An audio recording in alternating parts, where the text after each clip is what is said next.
Was that telling me I was supposed to get started?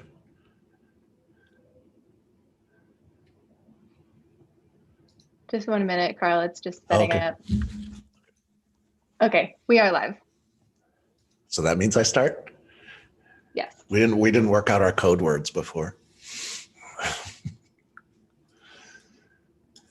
It's so nice to see everyone. Thank you, everyone, for joining tonight. Welcome to the College of Architecture and Design lecture series.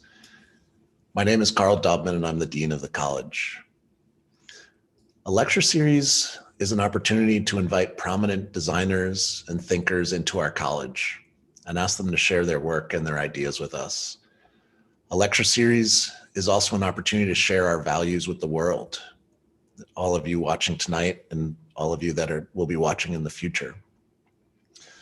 Our college takes a broad view of design and works to find productive overlaps between many different professional design disciplines.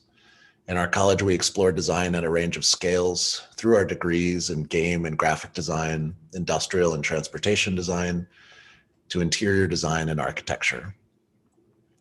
For our lecture series, we invite designers that are able to share beyond any one specific field.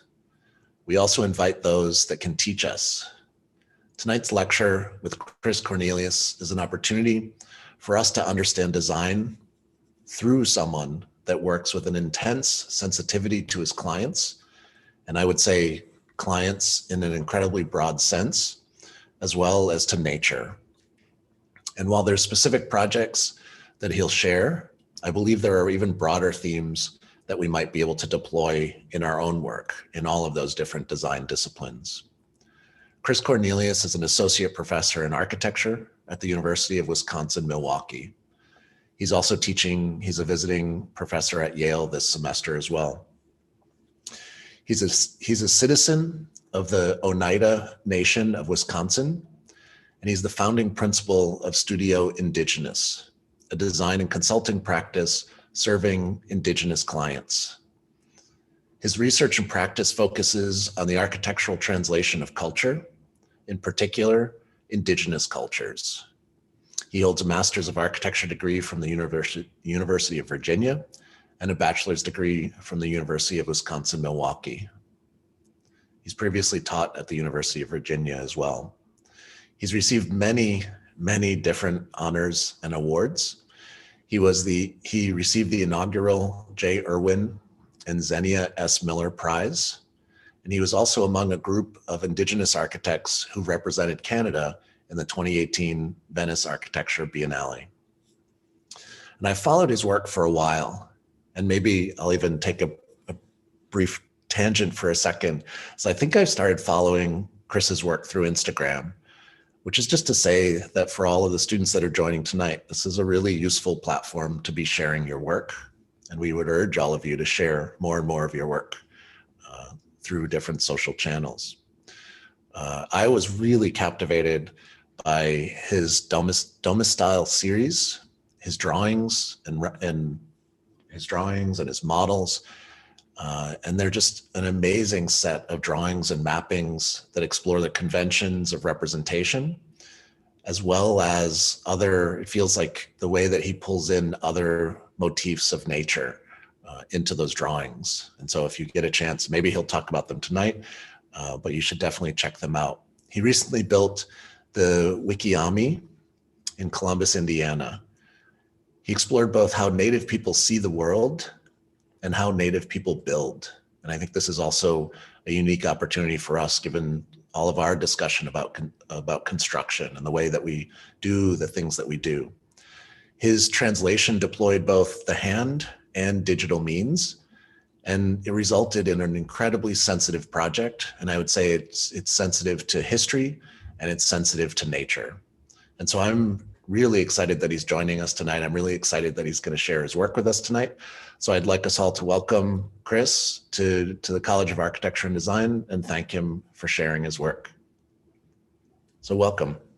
Thanks, Carl, for the invitation. I think that I've probably been following you just as long as you've been following me. So I feel like I know Carl from Instagram. So thanks so much for the invitation to speak with all of you tonight. And so I plan to talk about both my work and then kind of how I think about architecture.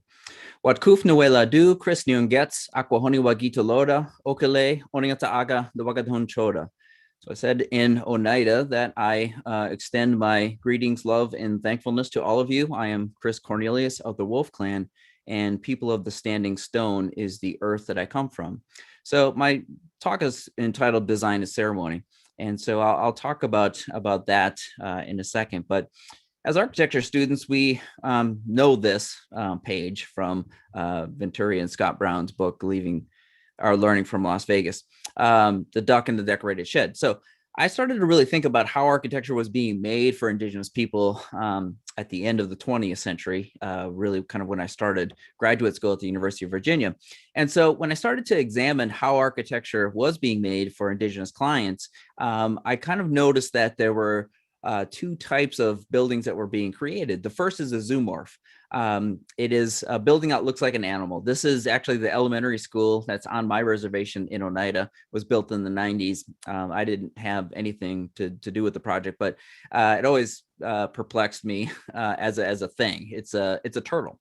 The gym is in the head. It's got like eyes on it. The eyes are made of tile, and you can see it's got feet and a tail. But there are many buildings like this across North America for both Indigenous people in the U.S. and in Canada. Some are turtles, some are bears, some are thunderbirds. There was this sort of series of like animal-like buildings, and so I call them the zoomorph. And then the other was what I call the pictograph. It's just like any other building, but it has Indigenous iconography applied to it. And I think in both of these cases, these situations don't particularly indigenize the project. And so I made that association with how these buildings were being made, and the duck and the decorated shed, because I think they're very similar.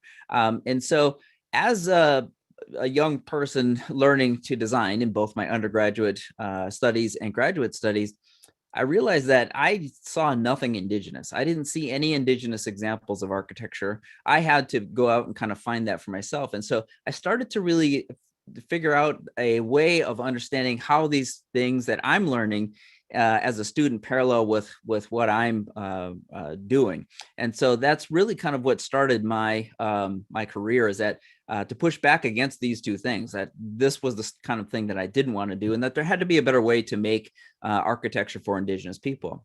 So another thing that I want to share that really kind of compels me and the ways that I think about architecture is this idea that when we see things in the landscape, meaning Indigenous people, we often have stories that are associated with those things, and we begin to look at them and see things. So this is a geological formation. This is my example of what I'm talking about. And the four people, their four languages at the bottom here, I won't try to pronounce them, but they basically all translate into bear's ears. And so when you look at this geological formation, you could kind of imagine that if you were thinking of a bear that was partially submerged and only its ears were poking out of water or something like that, that's why this thing is named that. And so in these stories, it often tells us about geology, science, history. It's not just a kind of mythology or an entertaining tale. There is history embedded in these stories, and oftentimes when we see these things in the landscape, we tell those stories, and those stories are the things that are passed on from generation to generation. So I really started to think, how can architecture play a similar role? Can we begin to tell these kinds of stories about architecture? And can architecture have the same kind of power for Indigenous people? So I'll share with you three major themes in my work. And the first is design as ceremony. So to think of design as a ritual and not just as a task, because I am putting something physical into the world, right? It's going to exist in the world. It's going to affect things. I'm constantly thinking about that as a ritual. And there are different parts of that ritual. Drawing is one of those things. Making models is another one of those things. Engaging with community is another one of those things. So there are multiple rituals that are associated with the idea of design, but it's really about thinking about design as a responsibility, that I have a specific responsibility as a designer when I'm putting physical things into the landscape. And so that's how I like to think about design. The first project I'll show you is the Indian Community School of Milwaukee. It is a K4 through 8 private school in Milwaukee. And this is the project that started my practice in 2003. They selected Antoine Predock as the design architect through an invited competition. And then they asked to have an Indigenous designer on that team. So they selected me to partner with Antoine. And that was really a fantastic experience. And one of the reasons they hired me was that I was kind of pushing back on this idea of the zoomorph and the pictograph. They didn't want a building that looked like a turtle. They wanted something that was different. And so I was brought on first as a cultural consultant, but then became a collaborating designer with Antoine. So the project is 160,000 square feet. It sits on a site. It's about a quarter of a mile from the farthest end left side of your screen here. That's the gym, and the right side is the end of any classroom. It's about a quarter of a mile. The school owns about 200 acres. And some of that was previously farmland. Some of it is untouched. And so it's just southwest of Milwaukee. And so students that are coming to the school are urban Indigenous people. So they're kind of spread out around the city, but they learn Indigenous culture. They learn 3 different languages at this point. And they learn how to integrate their education with their culture. And so in doing this, we were examining the culture through a particular lens, in the sense that we were designing a thing for the 11 tribes of Wisconsin, which break down into 5 major cultural groupings. We weren't designing for one specific culture.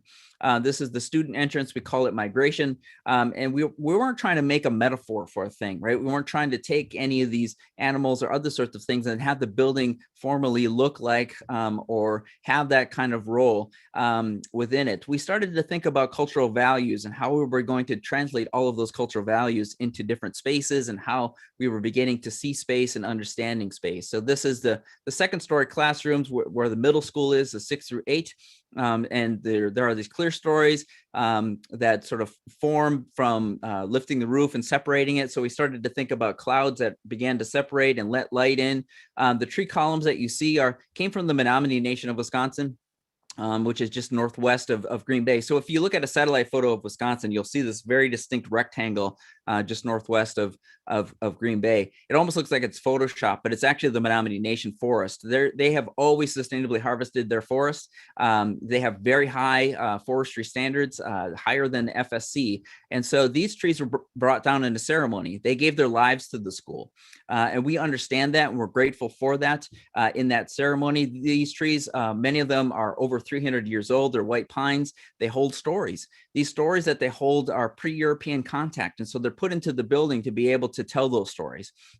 For if you're able to listen to how they're speaking, you can hear those stories. So they happen throughout the building, but we understand them as our relatives. We begin to think about them as our relatives in the school. So we really started to think about the notion of what we were putting into the landscape had an effect, and that effect we examined, and I created this graphic to show that from the very surface of the site, below the surface of the site, all the way up to the moon. And so I created this graphic that has varying vertical scales in it. And so I started to look at animals that burrowed into the ground. Gophers, groundhogs, beavers, muskrats, and minks. How far down into that subterranean level do they actually go? And so the highlighted part here is the actual site. And then I started to look at things above that surface where birds were migrating.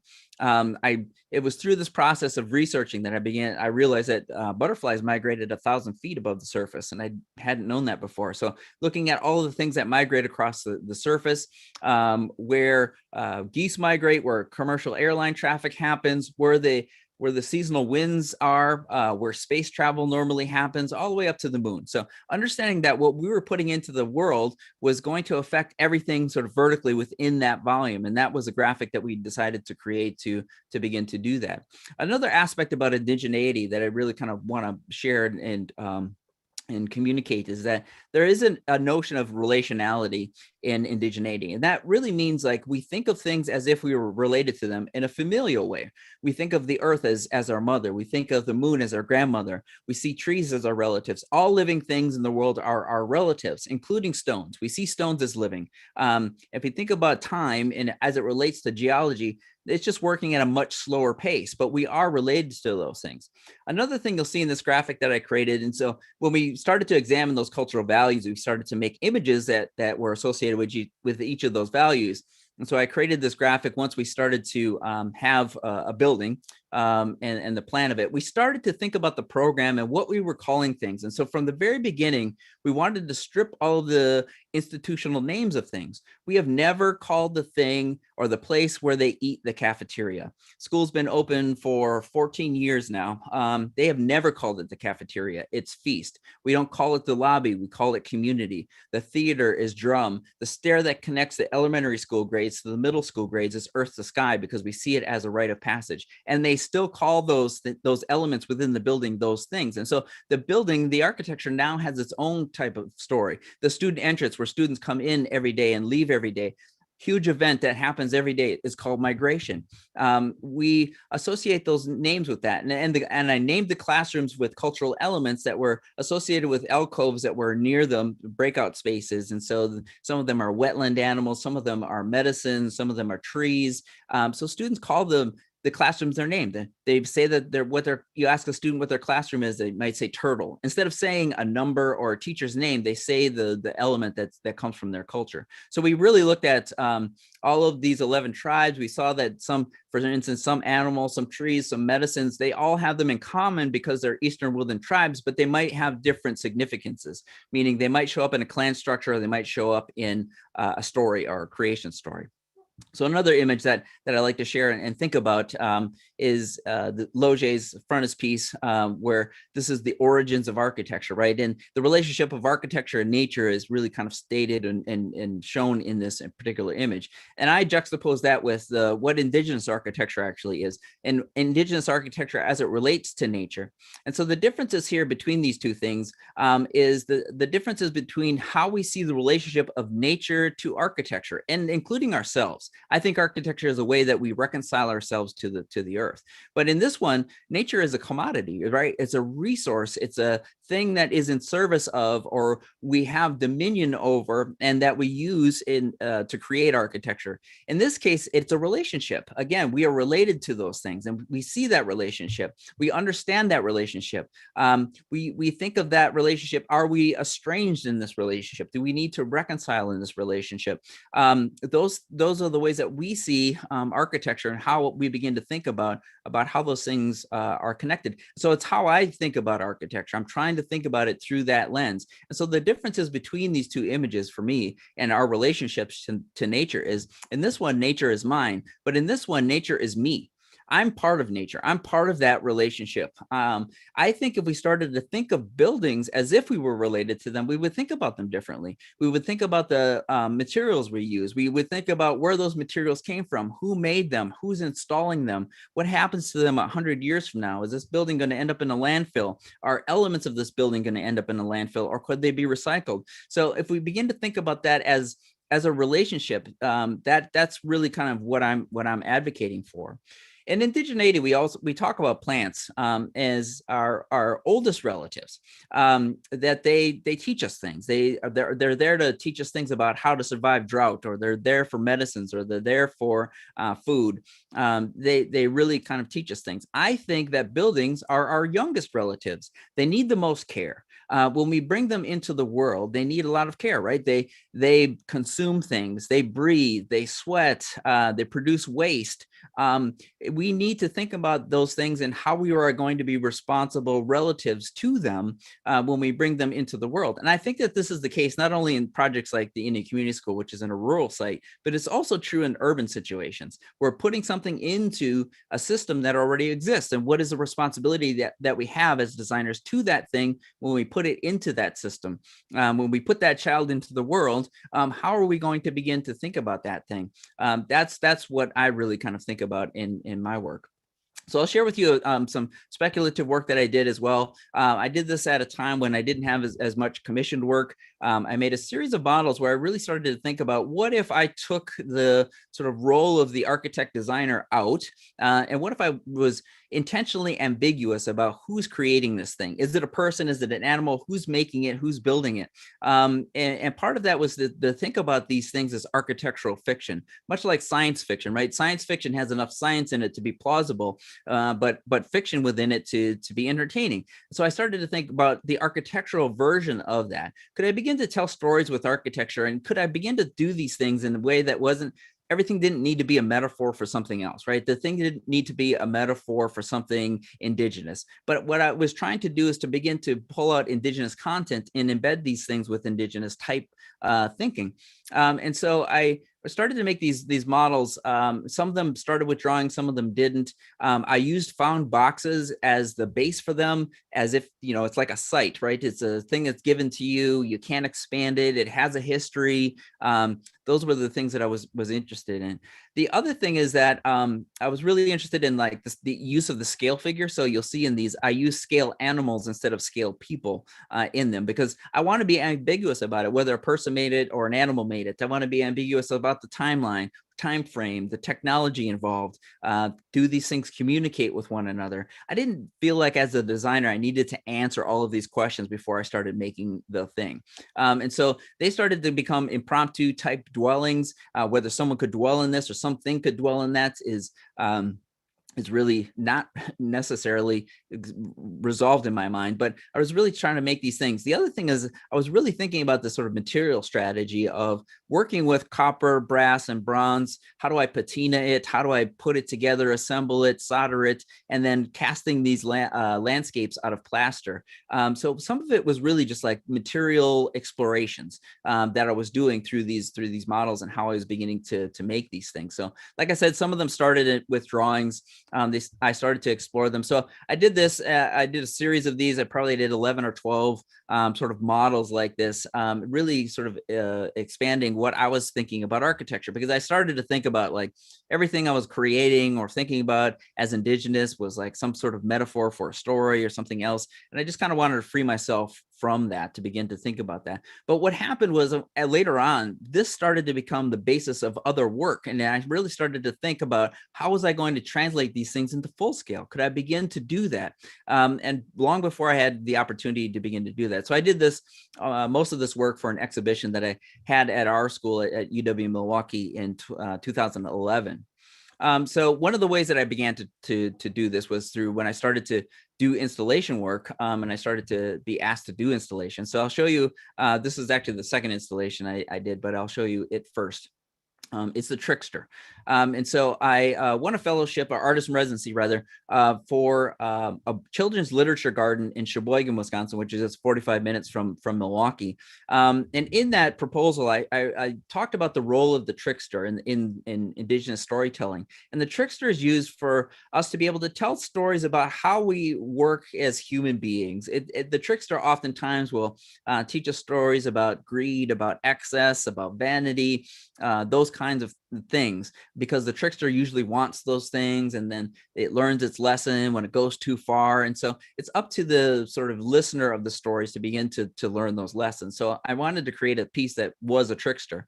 This one won the Architects Newspaper Best of Design Award for Best Temporary Installation in 2018. And so this is the trickster. It defies program. It defies form. I'm not trying to make it look like anything. I'm not trying to make it a pavilion or something else. I wanted children to tell stories about it. And so one day when I was making the thing, I walked up to a young woman, asked her what she thought of it. She didn't know that it was me that was making it. She said, well, it looks like it's from a movie that I haven't seen yet, or it looks like animals came first and then humans came. And so that's really how I was thinking about it. I was thinking about the trickster as a thing that you could tell these kinds of stories about it. You could begin to think about, where did this thing come from? And it's cited in this way that it almost looks as if it had sort of walked there and stopped. It's made out of trees that are harvested from the site, and it has regalia on it. I started to think about that architecture could have regalia as well. And I started to think about the role of regalia in indigenous culture. And it is not only aesthetic, right? It's not just about the imagery of the thing, but that regalia and what we wear stands for things that could tell you the status of who you are, where you belong, what is your status and standing within that tribe. So on the right is a Haudenosaunee headdress, and the Oneida are part of a confederacy called the Haudenosaunee, which translates into the people that build the longhouse. But so I introduced myself as Oneata Aga. Oneida are the people of the standing stone. This happens to be the Mohawk. So we all wear the same sort of headdress, but the differences are the feather configuration tells you which tribe you belong to. So this one with 3 eagle feathers up is Mohawk. The Oneida is 2 feathers up and 1 feather down. Some have 1 feather, some have multiple feathers, but it's in that feather configuration that you learn that. And the fact that it has antlers tells you that it's a chief. It's a leader of that particular tribe. In our tribe, the women decided which men were fit for leadership, and then the people that voted on the tribes. It wasn't hereditary; it was a sort of voted situation. The whole Haudenosaunee Confederacy is an aside, but if you want to look at it, the U.S. Constitution is basically plagiarized from that Confederacy, and there is evidence that Franklin and Jefferson researched it and went there.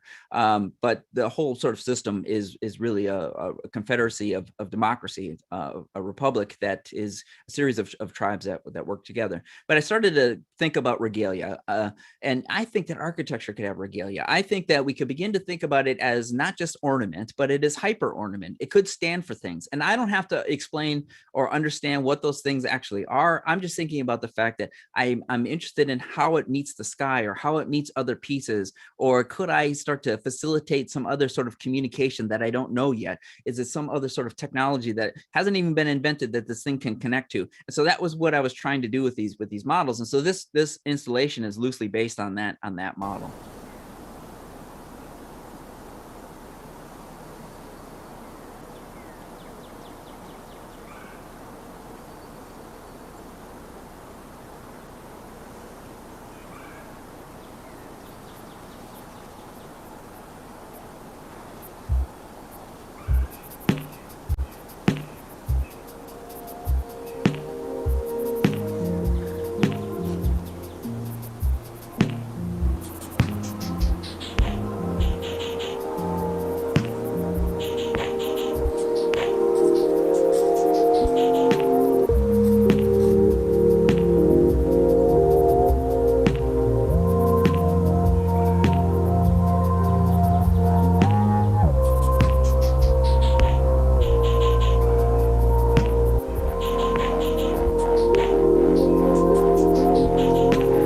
So my friends at Spirit of Space made this film for me. They just sent me an email one day and said, well, Chris, we want to go out and film this thing in the snow. And I said, fantastic. They're great storytellers. I didn't really tell them, how to film this particular object, but I really love how they filmed it. They filmed it in a way that it's like an animal. If they got too close to it, they might scare it. They started to show me things about the regalia that I hadn't thought about. I didn't really think about it having a sort of correspondence with the pine needles. I really didn't think about that at all. So I really love the piece. So I made a second trickster a year later. I was received an artist fellowship here in Milwaukee. In our 5-county area, we have an annual fellowship that gives a fellowship to 2 established artists and 3 emerging artists. And I won the Established Artist Fellowship, the Mary L. Knoll Fellowship in 2019. So part of that fellowship was to have a group exhibition at the Haggerty Museum at Marquette University here in Milwaukee. And so this case, I made a trickster that is very proud that it won this award. It's very proud to be in this exhibition. It's proud that it's in the tallest space. It's made from trees that were harvested from the Linden Sculpture Garden. Because it was indoor, I could play with the regalia a little bit more with it within this exhibition. And so I started to think about I used furs on it, I used antlers. How did I translate these wires from the model into the full scale thing? That was one of the things I was thinking about. And originally when I put the wires on the model, I didn't really try to figure out what the wires were. It just felt to me like it should have something almost flying around it. Plus, I needed a way to kind of like, how do I cover up that seam of where the metal stops and the frame begins and the rest of the world starts, right? So that's why I started to really think about that. So this installation is loosely based on this model. It's not a one-to-one relationship, meaning like the model isn't a scalar thing of the thing. I don't produce drawings when I make these installations. I begin to really think about how I put this thing together. The trees kind of tell me how they want to go together. I don't do a lot of cutting or trimming or other sorts of things to the trees when I put them together. And I use the same copper mesh that I use on the models. I use the same system of patinaing it and coloring it, that I do in the models that I do in the full scale thing. So I've really begun to think about that relationship between what I'm drawing, what I'm making as a model, and what I'm building as full scale. And I think there's a really sort of great dialogue between all three of those things that I'm beginning to explore. And I'm starting to think about, how do I document the full scale thing now? How would I implement like 3D scanning into that role? And can these things actually have a dialogue that is a feedback sort of dialogue? But when I'm making these things, they teach me things, right? The piece actually begins to teach me. And that's why I like the role of the trickster. The trickster, it is a trickster. I'm a trickster. I can speak through the thing. I can speak through how I describe the thing as if it is a character. And so when I'm making this thing, like when I putting the copper mesh on the thing, I feel like I'm making a shirt for a giant bear. I have to fold it and seam it in a particular way. I want to kind of conceal how it's fastened and the fasteners that are on it. I don't have drawings that go together and tell me how it works. I'm just kind of working with the thing and putting it together. And so in that way, it speaks to me in a way that I can't really communicate, but I start to have a dialogue with the thing when I'm making these installations and putting them together. And so in this one, the trickster wants to remind you that you're on indigenous land, that yes, even your institutions of higher learning and your fine art museums are on indigenous land. So there's a second floor balcony in this exhibition space that when you go up to the top, you could see that tag. And so that was an exhibition that went on for about 3 months over a summer in 2019. And that's when I did that second trickster. But the first installation I did, this is the first time I was asked to do an installation. I was one of 10 designers asked to compete for 5 different sites for Columbus, Indiana, at the Miller Prize competition. So they assigned us the site. So it was at the first iteration of the Miller Prize.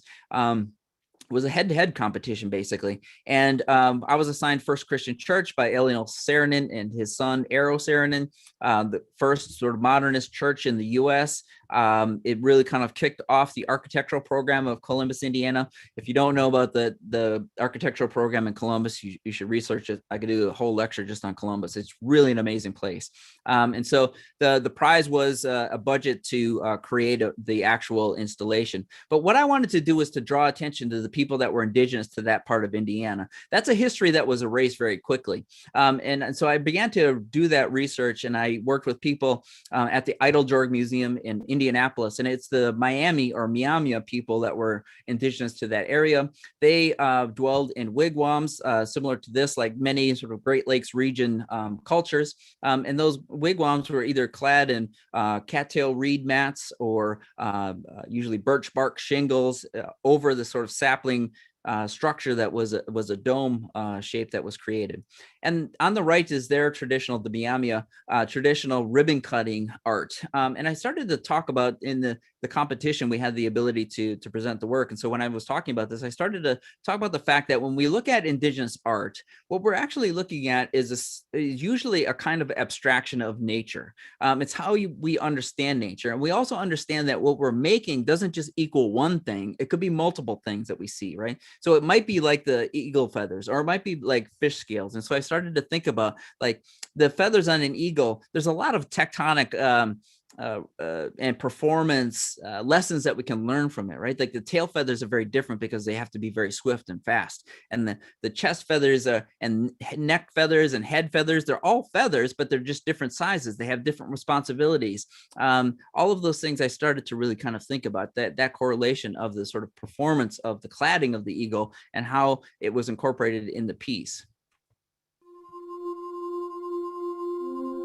Wikiami is sited on First Christian Church, National Historic Landmark, designed by Eero Saarinen and Eliel Saarinen, his father. It's really a significant piece here in Columbus, and so I'm very happy to have Wikiami on the site at First Christian Church.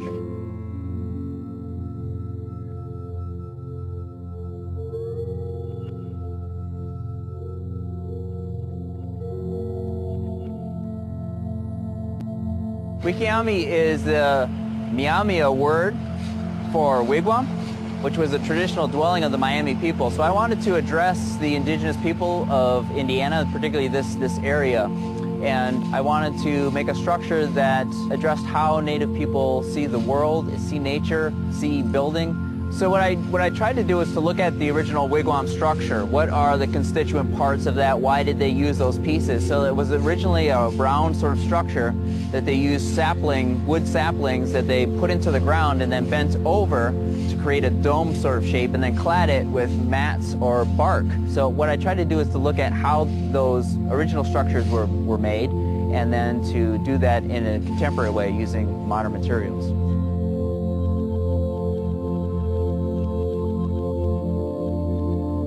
The structure is steel rebar that is welded together, and then the outside is an expanded steel skin to allow some transparency. Sometimes it looks very veil-like. You can see right through it, and then different parts of the day when light is on it, it looks a little bit more opaque.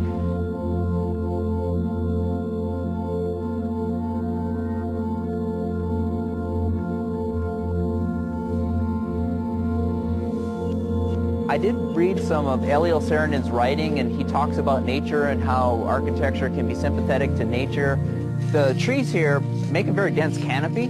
With the exception of this one corner, there's a kind of cavity within that canopy, and so that's kind of why the piece actually leans forward a bit. It kind of leans over the walk and to tuck it into the trees and to not really disturb any of the site. We built a wood form on scaffolding that was CNC cut, and then we had a company in Indianapolis bend the rebar in the elliptical shapes for the horizontals, and those were welded together. And I had a great crew of guys from Forcia, which is a local company here, that volunteered their time. They're excellent craftsmen, excellent workers, so they helped develop a system for putting these rings on, welding the verticals together, and to help put the panels on. So, you know, people made this, even though the panels are water jet cut and we parametrically figured them out. Human hands made this thing. That to me, there was a correspondence to how people made buildings and how people are still making buildings today.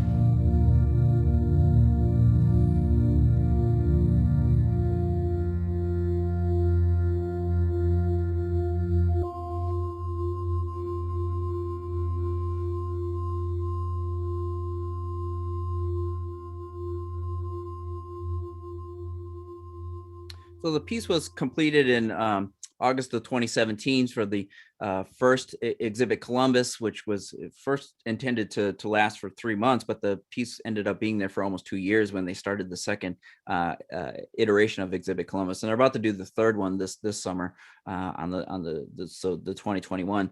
So it's a biennial event. But I think of the cladding as feathers. I call it its feathers. It's an expanded steel that was sort of bare because it was a temporary installation. I didn't worry about it weathering. I wanted it to weather, and it eventually did weather. And it didn't have a particular purpose as a program or whatever. It was just a space of gathering. So people used it differently. The IMP library across the street, they used it for storytelling. There was a dance company that choreographed a piece around it. There were native code talkers that used it as part of their sort of ceremonies and talking about that history. But for me, it's a physical land acknowledgement, meaning that it's a thing that acknowledges the land that it's on, and it creates an awareness for people to begin to research that history for themselves. The top of it is angled towards the fall equinox, because that would be a solar event that happened during the exhibition. And so the top and the door let in the most amount of light on that particular day. So it's filled with light on that day. But to me, it's like an animal. It sleeps at night. It doesn't have lighting on it. It had its own sort of life. It took on snow and ice similar to the trees over its life. And I was very happy to have the piece there for as long as I did. The church was very happy with it while it was there. And it's really a significant thing. So I started to think about, when I thought about those models, how was I going to translate that into the full scale? So this was the first one that I began to do that, to begin to think about how I was going to make that thing full scale. And so some of the things that I was doing in those models showed up here. So the second thing I want to share with you is drawing as medicine. So in indigeneity, when we talk about something as medicine, it is the thing that makes you feel better. It is the thing that makes you better. Thinks not just your body, but your soul, your mind. So for me, a drawing is that. It is one of those rituals that is part of the ceremony of design. For me, design often starts, if not almost exclusively starts, in drawing. I find myself drawing things in different ways, beginning to create ideas of different things. Many of the projects that you see, some of them started with drawings, and I don't erase anything in my sketchbooks. I stopped erasing things a long time ago. And I think that we draw how I feel like we draw how we think, meaning like ideas might not be so concrete at first. We might draw them lightly, but as we start to resolve those ideas, we might start to draw darker.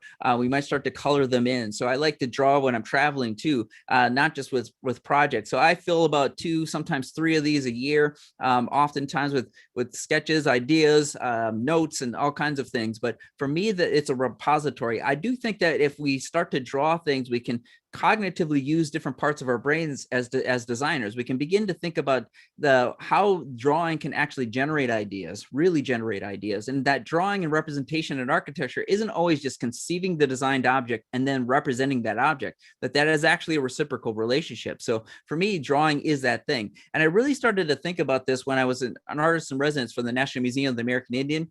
What I did for that residency was to translate my tribe's creation story into a series of graphics, and I drew it as if they're architectural graphics, because the creation story is specifications for construction of the world, of the universe, of how we see the world. And so in our story, there's a sky world that's set above this world, and there's a great ruler who exists in that world. There's a tree in the middle of it, a white pine, and he uproots that tree. He throws his wife down through the hole. She comes down to this world. This world was only water, and the only things that existed, there weren't people in it yet. There was only animals, birds, and other sorts of things that existed within the water. So when they saw her coming down, they realized that if she hits the water, she's going to die. So a turtle emerges for her to land on, but they realize if she lands on the turtle, she would also die. And so a muskrat dove down to the bottom of the water, pulled up mud and put it on the back of the turtle to create a soft landing for her. She started to circle on that, and so that turtle started to grow and grow.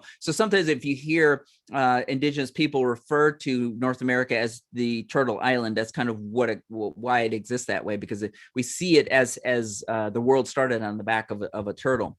But I believe those stories are actually embedded with other sorts of science and history. And I think that there are scientific explanations for that entire story. I won't get into them. But I was interested in how do I draw a section of that? How thick should the sky world actually be? Well, the story actually tells me. The story tells me, because I know that when he uproots the tree, there's enough room that creates an aperture through it. So I started to research the root structure of the white pine, and realizing that that's exactly how thick I need this to make this thing. The 3 sisters, corn, beans, and squash, are in our creation story. And I started to look at that. It's an intricate system of actually planting these things together that scientifically kind of work together. But in this project, it started in my sketchbook, and this is really when I started to stopped erasing things. And in the sketchbook, I started to just draw things. Every day I was drawing. And I think that inspiration finds you working. I think you can draw yourself out of any problem. You can think yourself into every problem. So if I'm just staring at the blank page, I'm never going to figure it out. I need to be drawing. So you can see some of that sort of underdrawing in this, right? That you see start to see sketches. And so in this one, you see there's a false start here. There's a sort of false start of like, I started to draw the turtle in section. I realized that isn't right. So instead of erasing, I researched what it looks like, and I started to redraw what I saw. I started to think about the encircling that the sky woman does on the earth, and how was I going to draw that? It wasn't going to be perfect concentric circles. She started in a center and started to walk out. So those were ways that I started to use the sketchbook. So for me, the sketchbook itself is a companion to the rest of it. And looking at that intricate system of the 3 sisters, that the squash leaves retain moisture, the corn is planted in a mound, and once the corn stalk comes up, the beans can wrap around it. It's a very intricate system of agriculture, and those were the main staples of our diet, and they're in that story. I did a project for my own tribe, which was a maple sugar camp. It's a place where we gather the sap and then boil the sap down into making maple syrup. And so the maple sugaring, which is actually kind of happening right now, it's when we have cold nights and warm days, the sap is running a lot. And so they teach it at the elementary school as part of their cultural teachings on the reservation. They approached me. They wanted to make a structure for doing that, the place where they would boil the sap down. They wanted to use a cordwood masonry construction, which isn't an indigenous building technology. It's just the technology that they wanted to use. So it is as a cordwood masonry structure. But I began to think about, like, how do I begin to tell the story of this particular place? And so I was just talking to the teacher who teaches this ritual, teaches the students how to boil the sap into syrup. She started to tell me, like, in Oneida, we don't tell a lot of stories about the sky anymore, she said. And I said, well, what is one of those stories? And she said, well, there's a story of the seven dancers. The seven dancers are the Pleiades. And so when the seven dancers are directly overhead and you look straight up, that signals the midwinter ceremony. And so in that story, there's seven young children that they were dancing around a fire. They wanted to have their own sort of ritual and ceremony. They went to their parents for food and their parents refused them. So they got really angry and they danced so hard they flew into the sky. And so I really started to think about, what if this structure was the aperture through which they went into the sky? And so because I need this thing, this sort of ventilation, because the boiling creates a lot of steam, could I create that aperture? And that was the thing that I started to do. And I began to think about that, not only through the maple sugaring ceremony, but the midwinter ceremony. I can create an aperture that we can see directly through and see that thing. So it's actually a device for us to help signal those ceremonies, signal those things. And it is intended to do that, not only as a ventilation thing, but to be able to tell us that. So this is how I like to think about, how do I integrate these stories into this? And those stories started the drawing for me. I started to think about that. How do I draw this thing? How do I draw these young children that are dancing and going into the sky? And so when the Pleiades are flickering, our story tells us that they're dancing hard, right? That they're actually dancing and vibrating.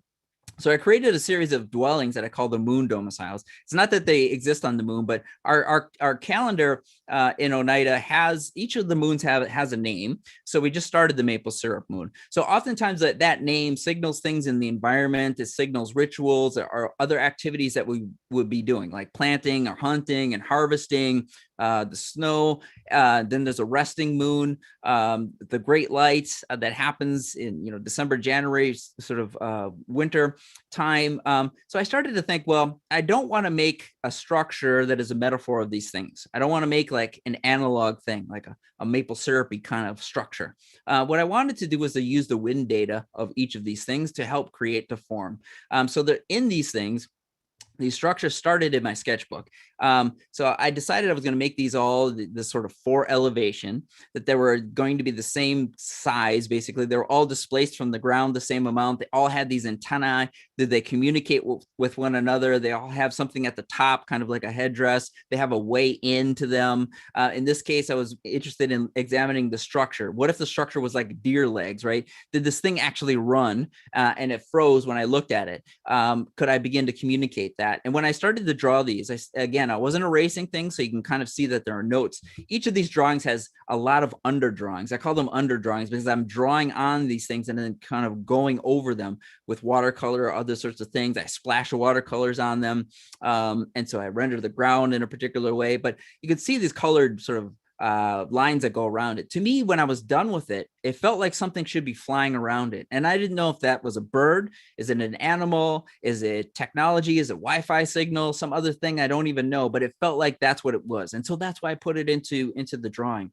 And so out of this series, when I was making these things, I was also making digital models of them. And I originally started the digital model just to be able to cast the shadows correctly on these elevations. But then I started to think, I should be using the digital technology to begin to render these things differently. So how I was rendering them and how I was using digital technology. In this one, I started to think about the structure. What if that structure was like hair, like porcupine quills? Like it was just like so intense that it could structurally hold this thing up. And so that's what we're seeing. And could we begin to see things differently? What if we started to, or what if we stopped rendering in this like camera, human eye level? And what if it was an animal that's looking up at this thing? What would it look like to the animal? Could the animals see things in the sky? Just like birds can see magnetism. This is how they migrate. They migrate to it or from it.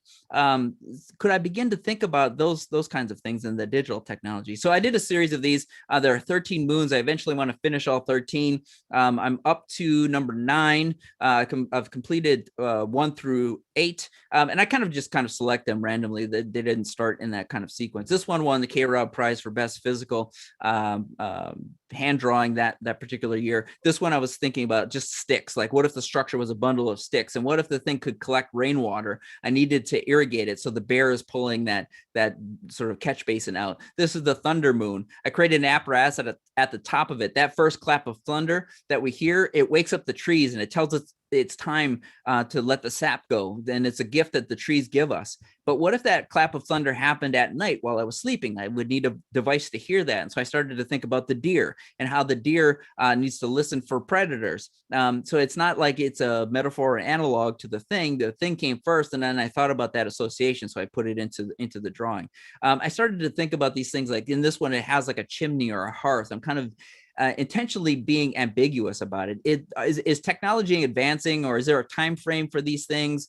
I don't know, but I'm trying to posit that as a thing. And so this is the rendering of that thing. That one won the CoAD prize for best digital image that year. I'm not 100% sure, but I think I might be the only person that's won CoAD for both hand and digital drawings. At least I was at that particular time. But again, I was thinking about rendering and using my digital tools in a sort of different way as well. And so the last theme I want to leave you with is decolonization.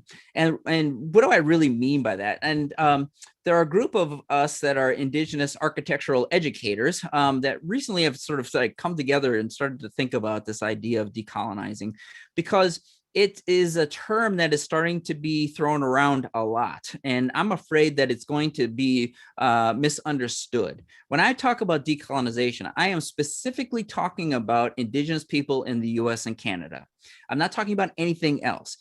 It's not a metaphor for other things. It's not a term like diversity that can just be kind of thrown around. I'm talking about a very specific situation that includes genocide, that includes the dispossession of land, that severs that connection between Indigenous people and the land in both the US and Canada. And that is the thing that I'm talking about. And it is a system. It's an apparatus, right? The idea that of how land was taken from people, how languages were eliminated, how cultures were sort of gotten rid of, all of that is decolonization. And so for us to begin to think about how do we decolonize that, we have to be able to dismantle that apparatus. And for me, as someone in the profession and an academic, I'm trying to dismantle that thing from within.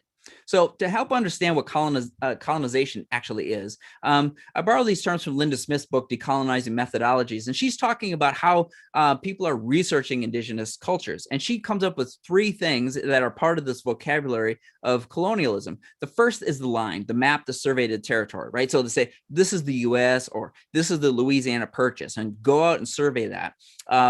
That is one of the first acts of colonization, to draw a line around something, to say that this is ours. And then there's the center, right? The orientation to the system of power. So do you put the church in the middle of that, or that the capital is on the inside of that, the very center of that thing that you just drew? So it's sort of equidistant from the line. And then there's this idea of the outside, the territory or people in oppositional relation to the center. We're inside, you're outside, we're in, build a wall, keep them out. All of that is part of that, right? To say, put them on reservations. You're on reservation land. You're on non-reservation land. Like all of that is part of this vocabulary of colonization. The map you're looking at is a map that I created that is a triangulation of all of the Lawney triangulation of all of the federal Indian reservations in the U.S. And the top 50 are the ones that are highlighted in purple by population, top 50 by population. But what you see here is all of these things that are pushed west, and especially this group here in the middle near Oklahoma. This is where the Trail of Tears actually happened. That people were put into that place, which was called Indian Territory before it was a state.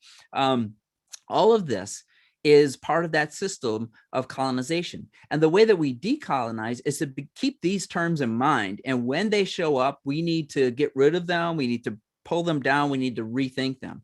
The other thing about these three terms is you could see them as architectural acts, right? We draw lines. We think about the center. We think about the outside and inside.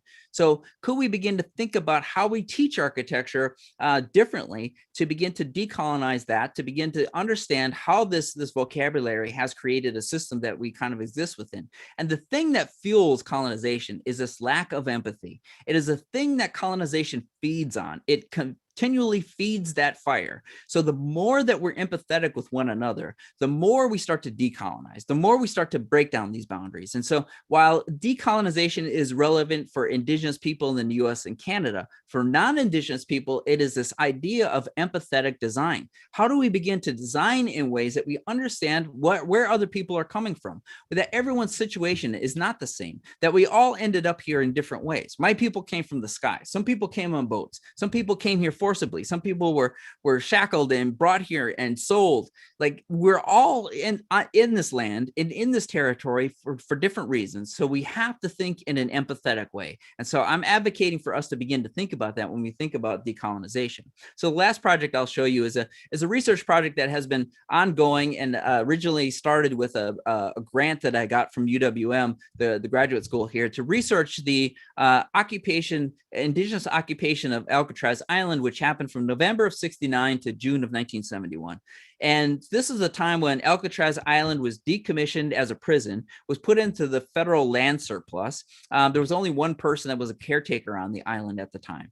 And so a group of Indigenous students from San Francisco occupied the island. They got on a boat one night. They convinced the guy to take them on a boat tour around the island. And when they turned around to go back, they actually jumped off the boat and swam to the island.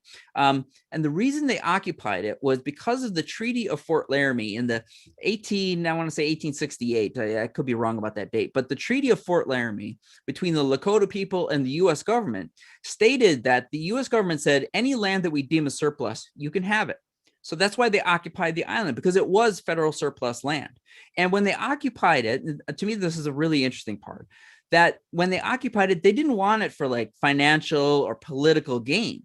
What they wanted to do was to make a native university, native ecological center, native cultural center. They wanted to make architecture, and that really resonated with me. So I began to think about this as a project, and so I started to think about, well, in my grant proposal, I supposed that they got what they wanted. They're going to put a native university on Alcatraz Island, and I'm going to design that university. I'm going to design that thing. The graffiti on the island is really important. It's part of the rhetoric of resistance. And so when we think about resistances, rhetoric is really important. The slogans, the sayings, the other sorts of things that go along with it. Black Lives Matter or #MeToo. If you think of those things, they always have that sort of thing. And so on Alcatraz, the graffiti is part of that. There's graffiti on the water tower. There's graffiti on other buildings. Some of it is still intact. This was some of the graffiti on the island. This is my favorite piece. Custer had it coming. But many of it, most of the sort of graffiti that happened is about the land. You're on Indian land. Everywhere it said United States, they crossed it out and said United Indian, or that it was federal property. They crossed out the federal and made it Indian territory. Everyone's welcome. So when I started to think about these things, I started to draw differently. I started to draw these things as very complex systems.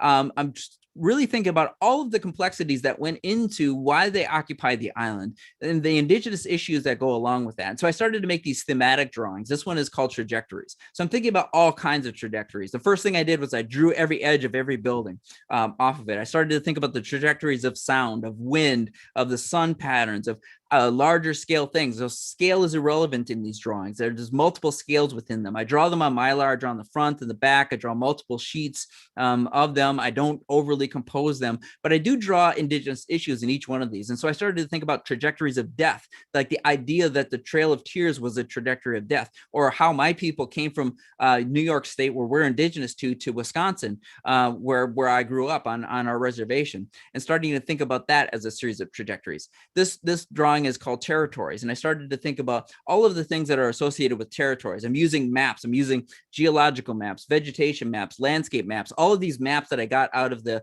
Golden Gate archive, that because the island is a national park, and part of that, and how territories are claimed. They might be claimed for different ways. And so also think about land secession. Secession is a fancy word for stolen, like how land was taken from indigenous people. So on the left here, I just use South Dakota as an example.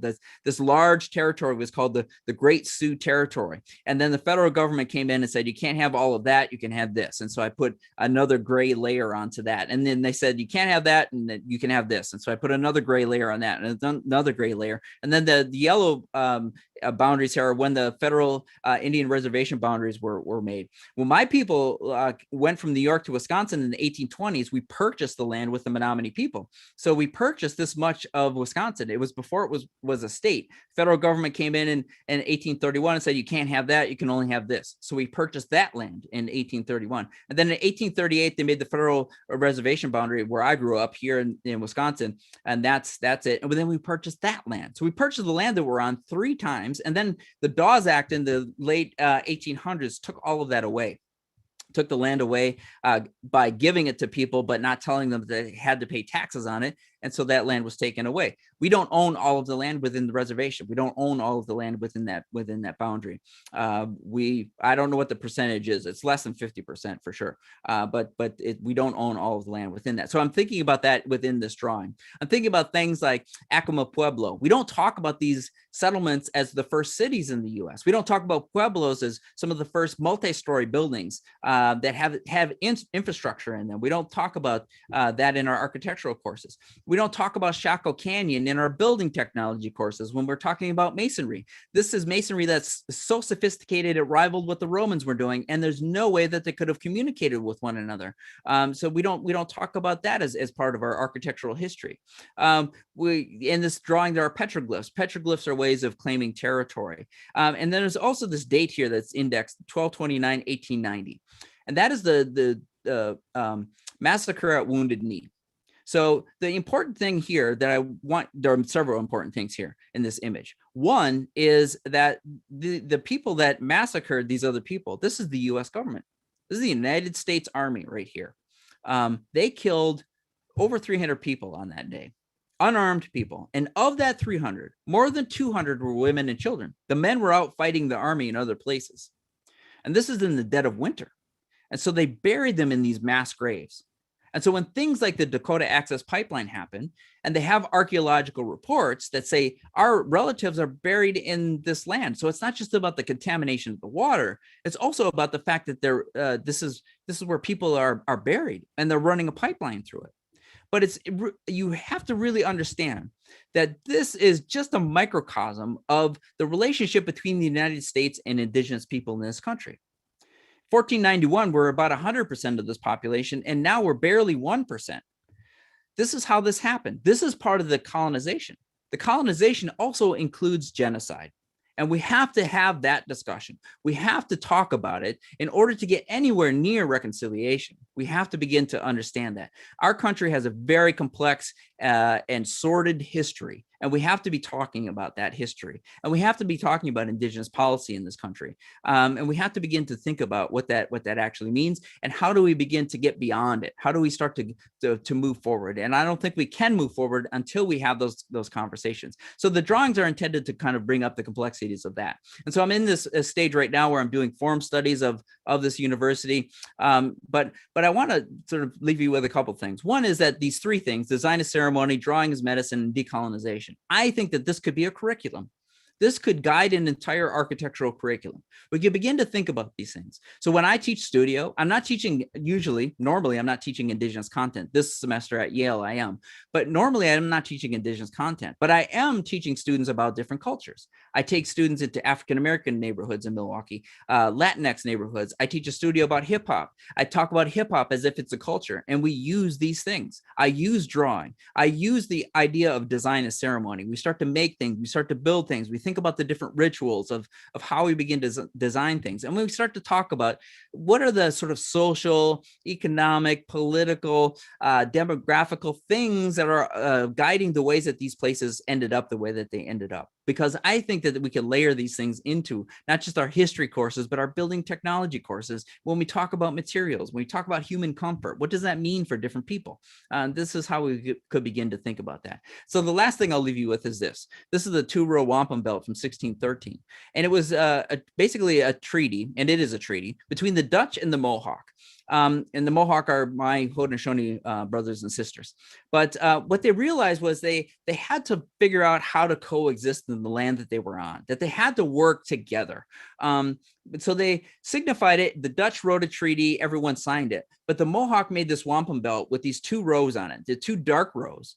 And the dark rows symbolized their two canoes, the indigenous canoe and the non-indigenous canoe, that they were forever going to now run parallel and equal to one another. And so this is how I begin to think about how I think about myself as an architectural educator, my own architectural education, where I saw nothing indigenous, and how I'm working as an indigenous person in this profession. This is how I pull these two things together. To me, we see these slides, you see the Venturi Scott Brown on the right, and you see this other indigenous assessment on the left. They're both canoes. I'm straddling both canoes. Sometimes the water might get rough and I have to figure out which canoe I'm going to go into. Sometimes it is the indigenous canoe. Sometimes it's the non-indigenous canoe. As an academic, I might have to think about my role in the institution, in the academy, and how am I going to change those things. But this belt was intended to really signify that. And that treaty was then abrogated shortly afterwards. But because you can see that the canoes were intended to be equal, they weren't like crossing, they weren't like, we had to be equal. And that's where we kind of need to be. And I'm trying to get there. I'm trying to push to this point where I want to see indigenous architecture equal to other architecture. I don't want to see it as a subset or some sort of subgenre of architecture. It's all architecture. And I think that we could begin to teach architecture in that way. Yawako, thank you.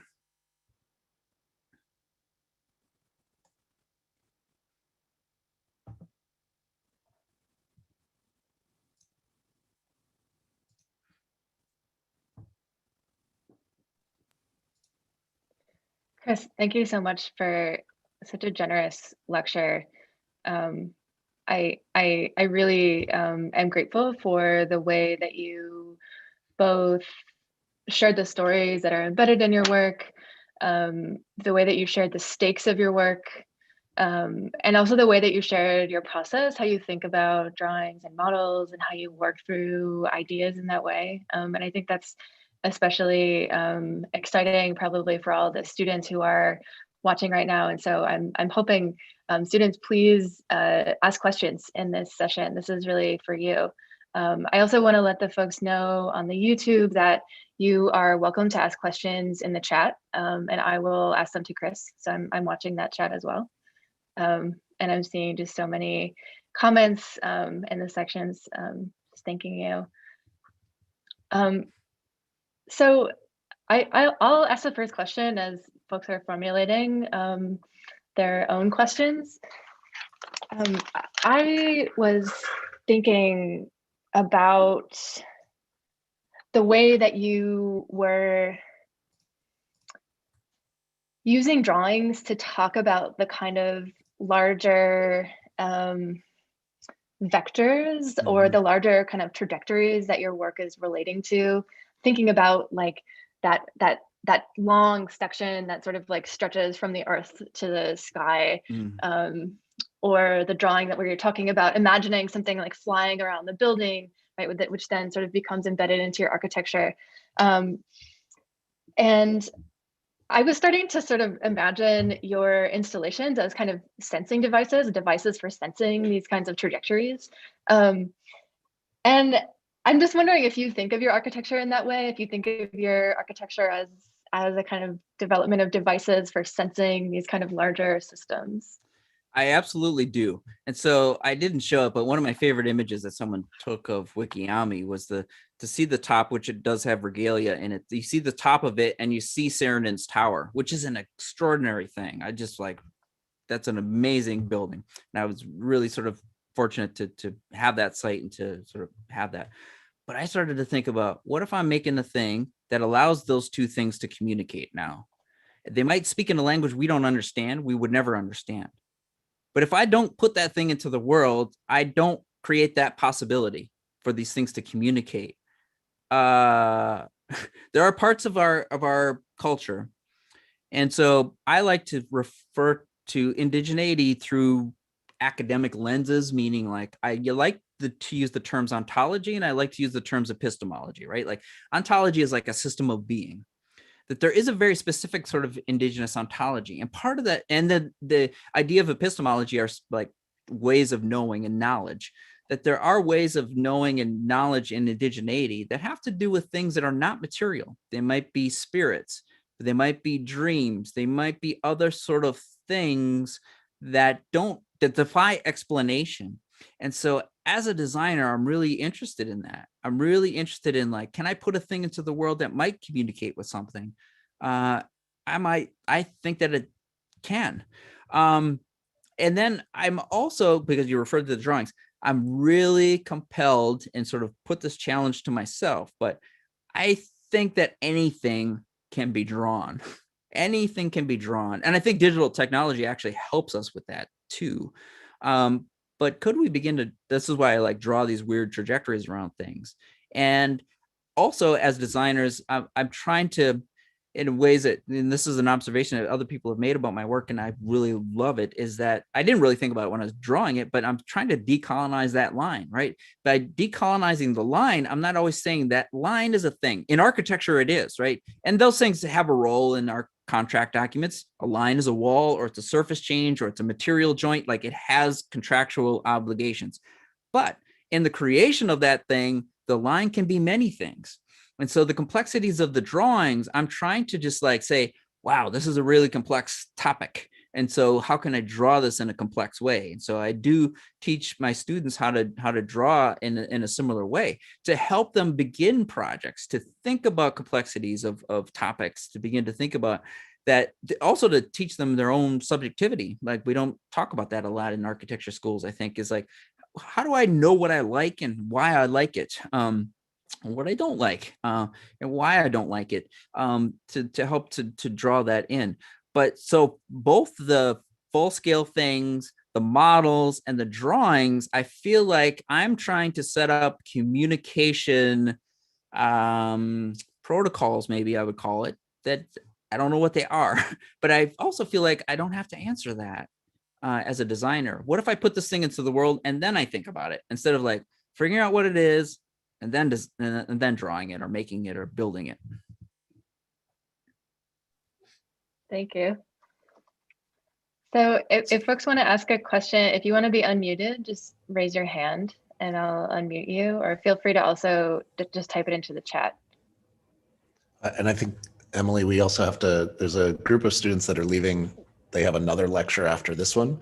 So I think it's not going to be a statement of anything other than a time commitment. And so if those students need to hop off, I just wanted to let Chris know that. And maybe I'll take the opportunity to ask a question now. Chris, I think I was talking to a thesis student earlier today who said he heard a lecture from an architect that he really respected. And he actually, after the lecture, he didn't like the work anymore. And I just wanted to tell you, this is the exact opposite for me. I've loved your drawings for a long time, but I like them even more now.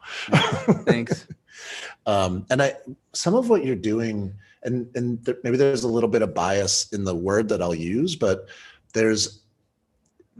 I worry, like your work makes me worry about our discipline's work in that it's become so rational or so pragmatic or so efficient. And there were a few moments in your projects or in the first kind collaboration that you showed, like a moment looking down the hallway where these lines intersect, right? And it's like, we're so used to a grid as a way of setting something up, and it seems either irrational, and I use that in a different way, but like we teach such rationality, and we've built so much pragmatism into our profession, and your work in the way that you talk about the regalia and the way that you talk about some of these other things is the antithesis to that rationality and that efficiency. And I struggle with it personally because I don't know how to design that way, right? And maybe this is what you're talking about in terms of a curriculum. Like we've taken out all of those moments, and what, you know, and maybe this is a trajectory with our profession, is that it's become so efficient, and it's become so much about these things, and those really incredible moments in your drawings, and those really incredible moments where we start to see some of those objects that, and like you said, you don't know what the meaning of some of those things are. And that's a really important moment. I think it's really difficult in school to ask a student to do something like that, right? Or the critique, the fear of the critique they'll receive when they do something like that. Yeah, those are great observations, because, you know, I would say right through grad school, like I was really into that rationality. I love to draw the shit out of stuff. I love to draft the shit out of stuff, right? Like, so one of my professors at UVA, Charlie Menifee, he goes, Chris, you needed to be more messy. Like, he just thought like everything was like so perfect. My idea of messy at the time wasn't nearly what it is now, but that stuck with me. Like that's like, that really stuck with me, because I feel like I can do that. When it comes time to do a building, you kind of have to do that. So we did do it. But my like really fantastic experience of working with Antoine Predock helped me to do that, because there was a person that like does a lot of things that he doesn't explain to you. Like there's a lot of magic in like how he's cutting these clay models and making these things. And then his studio like measures every little thing and makes a 3D model of the clay model. Like all of that matters. Like every angle he cuts these things at. He doesn't stand up and say, well, this is like this angle because of this. No. And so this is where I started to learn about these ideas. And in that school, it had a purpose, because the things that defy the grid are defying the grid because we pulled that institutionality out of it. The first floor corridors, which I didn't show, are like these snaky corridors. You can't look down the thing and see all these, see all the doors or see the end. Like you just, it's an adventure. You kind of come around and see different things. And so we had those discussions. Like it was really a fantastic experience. And so this is where I started to like pull all of these worlds together. And because I believe that now I'm interested in like, how can I translate that back? I oftentimes describe my, the sort of diagram I would make of my career as almost bow tie shaped, right? I started with a huge commission, which people are not doing now, like tens of millions of dollars. And then I started doing these installations. Like everyone starts their career doing a bunch of installations and eventually doing these bigger projects. But I hope it like goes back. Like I hope it starts to, because I'm really intrigued now by how can I translate these things into bigger projects. And hopefully I will be doing that. And hopefully you'll be seeing some of that in the next 5 to 10 years, because I am starting to go after bigger projects. But I am interested in how do I do that. And so when I teach this to students, and I started to realize after a while, like we don't have to teach architecture students everything about architecture every semester in every class, right? That there are foundations of things, and I teach in that too. Like I'm teaching in our representation course. I'm also teaching students like I'm being a hard ass about line weights. Draw the plans of this, draw the section of this. And now they're doing the what I call snafu drawings, the Alcatraz type drawings, where they're just like freeing everything up. And then I'm going to teach them how to pull that into a digital form and use rendering tools. And like, I'm teaching them all of that sort of rigidity. I think there's a sort of dynamic that we should be thinking about in architectural education. Like, how do we measure this like precision that we have to have in architecture, along with this creativity that is really subjective? Like, how do students start to express themselves through both means, but really through the sort of expression of stuff, and then come back into like, okay, now it's time to make an installation. I have a former student working for me right now. We're doing an installation. I bet she never thought about how hard it is. She never thought about she's doing all the back and forth with the fabricator about these panels that we're making, that are all perforated, and like we've been going back and forth with them for months. She never thought about that before it just shows up on Instagram, right? But I think we have to teach students to do both of those, because I think the best architecture will come out of that. And it's not for everyone, right? Like meaning like some students will gravitate towards some of that stuff, and some of the sort of more rational stuff. Like if you just want to make a beautiful building, let's talk about making a beautiful building. So when I do have thesis students, that's our first discussion, is like, what kind of thesis do you want to have? Do you want to do something crazy and wacky, or do you just want to make a beautiful building? And I can do both of those things with you. But in our architectural sort of education, I think we have to like think about the dynamic of like learning those sort of subjective tools, the rational stuff we learn in our required coursework. And then when we get to elective studios and seminars, how do we start to free all of that up? Like now, what is architecture going to be for you? And especially in graduate school, I think that's the time to do it. So I like that observation, because it really kind of does. This is how I do think, and I do think in that way. And I'm trying to like balance these things. And so the domicile series is that I'm like sit here at my desk, like drafting these things with like one of these parallel rule things in my sketchbook. Like I'm scaling it out. Like I have a whole system. It's like it's all figured out. Like I'm using golden section, by the way. I don't really tell that secret, but I do. Like that's what it all is. So there's this like rationality that's built into this irrational looking thing. I love that sort of mixture. Like to me, that's a trickster in and of itself. It's like I'm interested in the wolf man when between being a man and a wolf, not just one or the other, right? So we have a few questions queued up in the Zoom. So I'm going to start with Tegan and then go to Maggie next. So Tegan is asking, how can architects and architecture students change the industry and society to help advance the decolonization concept that you spoke about, to further celebrate and recognize the indigenous populations in the country?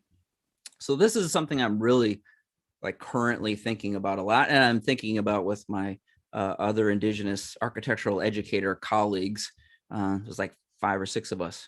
There's only I think 3 of us that are tenured, in both the US and Canada.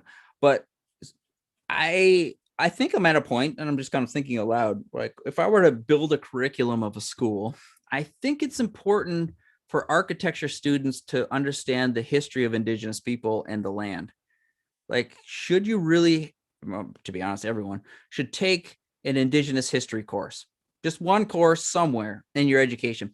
So I'm teaching these Yale students, really bright graduate students, 10 students, and we're doing indigenous housing in Manitoba.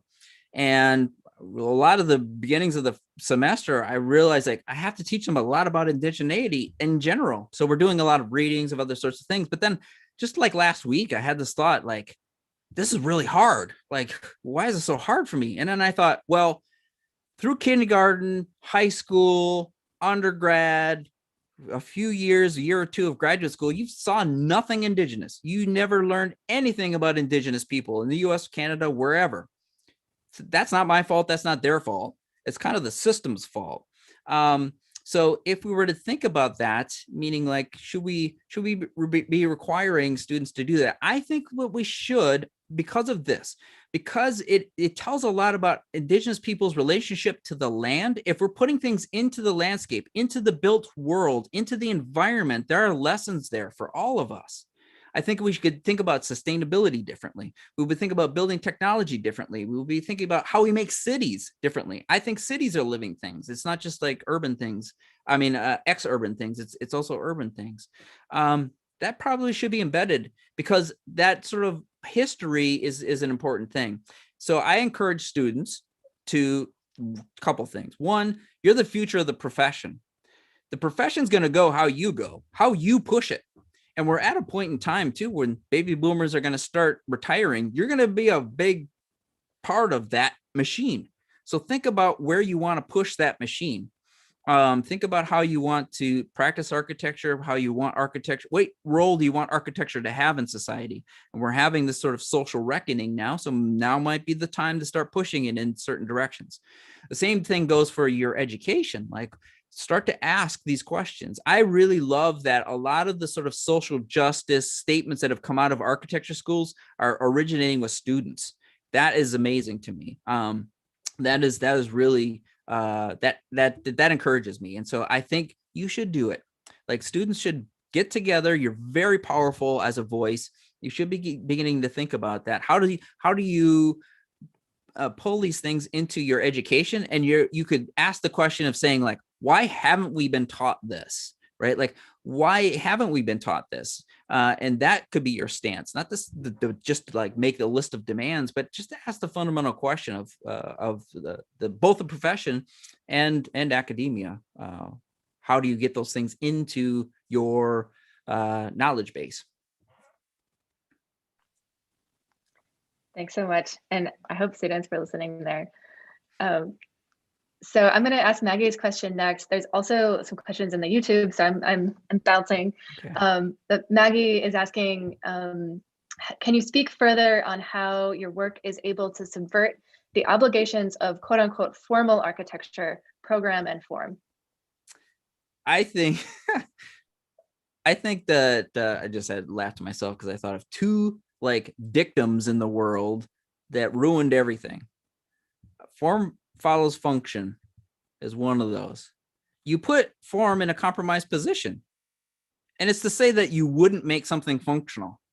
Like, any of the forms that I showed of any of the things that I've created, they're all functional. I'm trying to make them functional. Of course, I'm going to try to do that and to make it as functional as possible. I don't like form I'm a formalist, I'll admit it. I don't like form being in a compromised position. The other sort of thing, I actually had a discussion with Bruce Mao last week, a really great discussion. And one of the things he said to me was like, the worst thing that was ever put into writing is in the Bible. It's in Genesis when they said that man has dominion over all of nature. Like, that's the worst thing, because he's really interested in like how design can save us, right?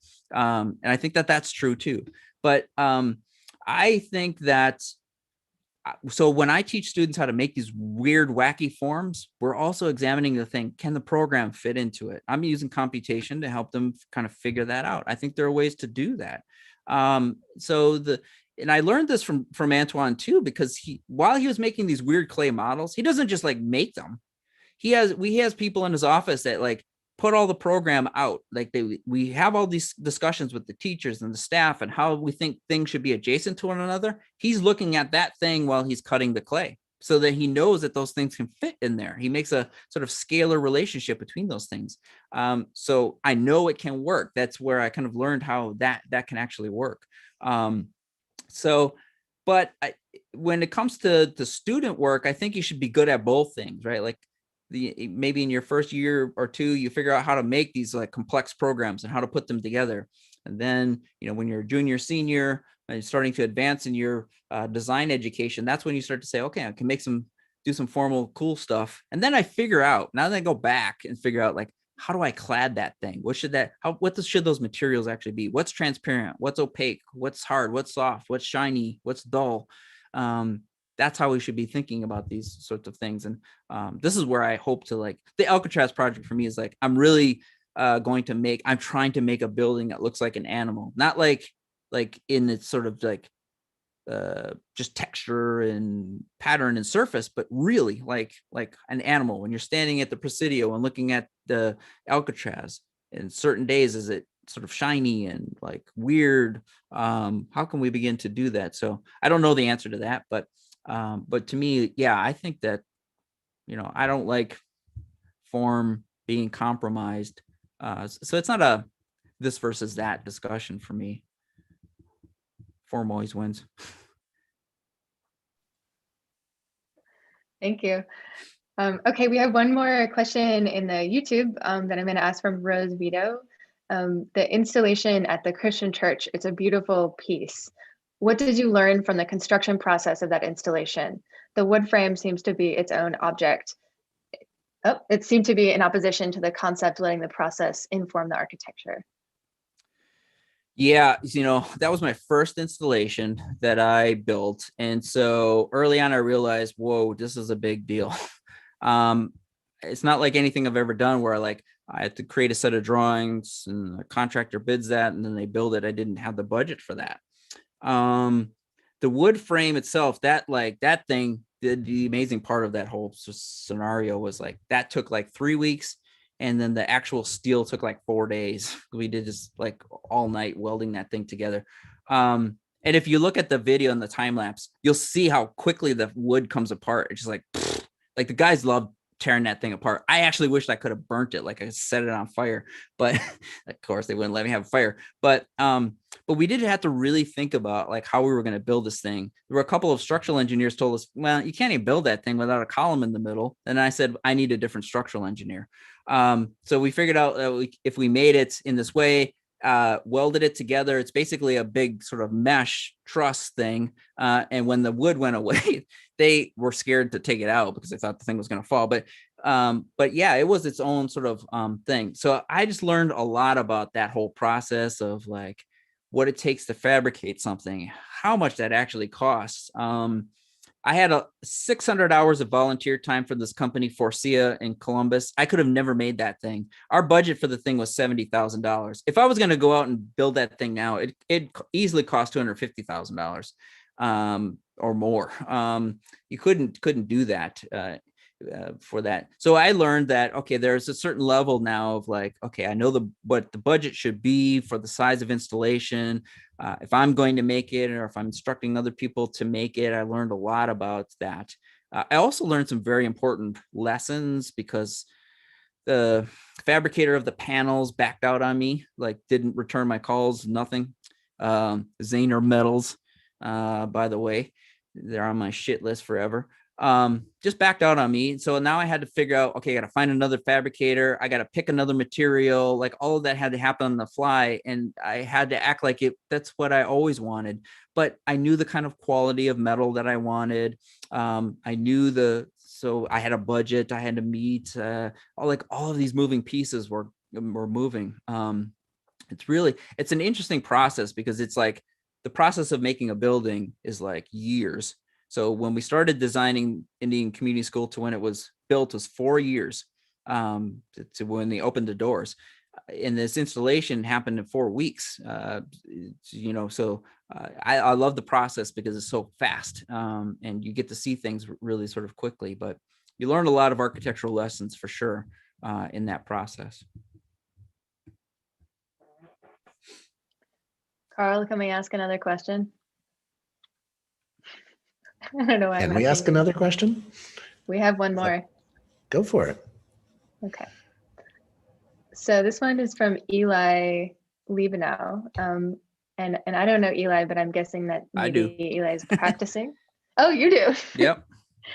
So Eli is asking, how do we as architects and designers communicate empathy to the general public rather than educational practices? Is it with the next generation of designers, your students, or how can designers out of school tell the firm they are working at to have more empathy when there are huge deadlines and money involved?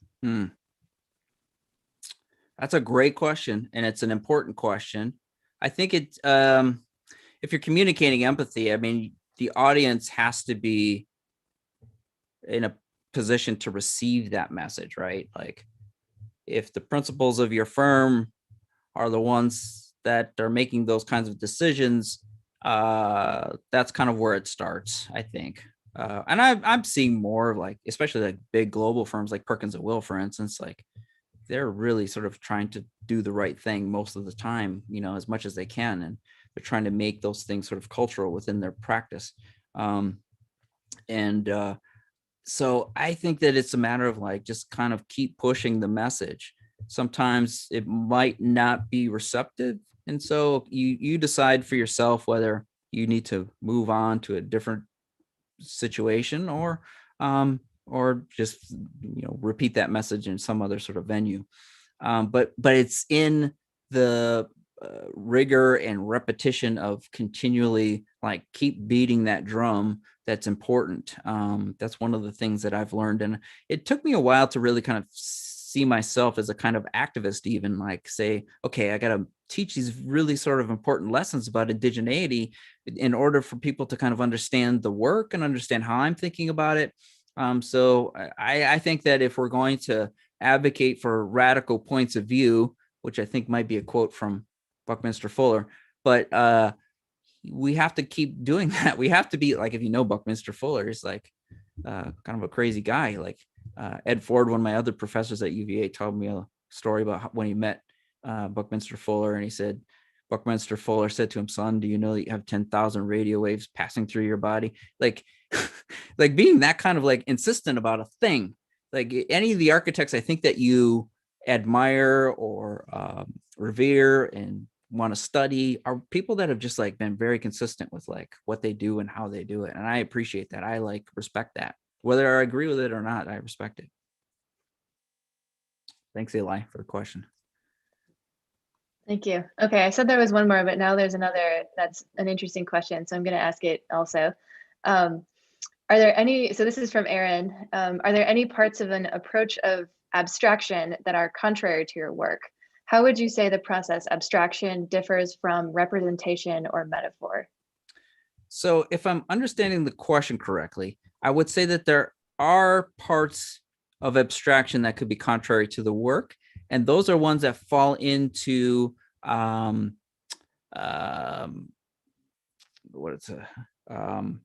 stereotype, right? So if I make a thing that looks like a teepee, I like, well, are people going to think this is a teepee? Then I push that aside. To be honest, like this is part of my sort of editing process. And so I think of the idea of abstraction and when we make things that like can be confused with other things, that's when I start to think about what are they being confused with? Could this be seen as stereotypical? And that helps me edit out sort of particular things. So I think that that's what I'm thinking about. So I also think about this idea of representation or metaphor. Like some of the work, like I said, like I was pushing back on that. Like not everything has to be a metaphor for something else, or even an analog. But I think that the best sort of things, I'm trying to tap into all of those as devices. Some things might be metaphorical, some things might be analogical, some things might just kind of stand on their own. But I'm really interested in the idea of architectural translation and not architectural representation. Like the turtle represents Oneida, right? So it's a building, and then that ends there. I'm interested in like how do we translate all of this sort of cultural values into other things, into architectural moves. That's I'm interested in that as a designer, as a translator, and not just one that's just always trying to represent things. Like if I was going to make a building for Nike, let's say a headquarters, I'm not going to make the building look like a swoosh. I'm not going to make it look like an Air Jordan, right? I'm just not going to do that. I'm going to think about what they stand for, what their culture is, like how do they exist within the world? Because I see things like corporations, campuses, cities, their cultures too. And so some of the methodologies that I use in my own work, I would use for those kinds of clients too.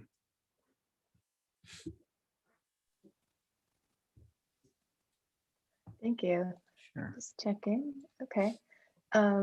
So I think those are all the questions, unless someone wants to like jump in and ask a question really fast. I have a question. I'm not really sure how to word it as well, but are you saying that we should move away from generalizations and move towards more specifics for individual cultures? How do we take into account all the cultures that we have and all the different and contradicting values that they stand by, and make them into one set of systems that we can create for architecture? Or are we not aiming towards one set of one system? And if we aren't, how do we know which system to go for each individual space that we're creating? So I think that I'm not advocating for one system. Like I'm not advocating for one kind of point of view other than to be empathetic. And within empathy, there's a I am implying openness, right? I'm implying like being open to other cultures. And so while I'm teaching non-Indigenous students, I told them like, I don't want to see you have a practice in 10 years and I'm competing with you for Indigenous work and you're a non-Indigenous person. That's not equality. However, you might have a practice and I might partner with you, or one of my other Indigenous colleagues might partner with you. So, by advocating for empathy, I think that I'm trying to say, let's be open to as many things as possible and bringing them to the table in a sort of, in an equity sort of way, in a representational way to say, okay, these are different points of view. So it's not just Indigenous, like, let's look at other world cultures. Let's look at other technologies. Let's look at how other people define human comfort. Are there lessons that we can learn from that? I think in the academy, this is the place to kind of do that, to learn those kinds of things. And then for each student to kind of figure out what it is for them to do that. I think we'll have better architecture if people are doing that. I think generalizations are part of colonization, to be honest. Like, I feel like that idea of generalizing is colonization, and the colonists would love for us to do that. Colonizers. I see colonization as a verb. I want to undo it with action. Thanks, Zakia, for asking that question. So, Chris, thanks so much. I think this has just been so enjoyable and inspiring. It's been a really fun conversation, discussion. Thanks also to all the students for coming and really playing an active role in the conversation. I know I'm going to go home and think about a whole lot of things tonight. And so I'm just very grateful to you for that. And yeah, with that, I think we'll say goodnight. And I hope everyone has a wonderful evening. Good. Thanks for having me, and have a great rest of your semester. Good night, Chris. Thank you so much. Bye.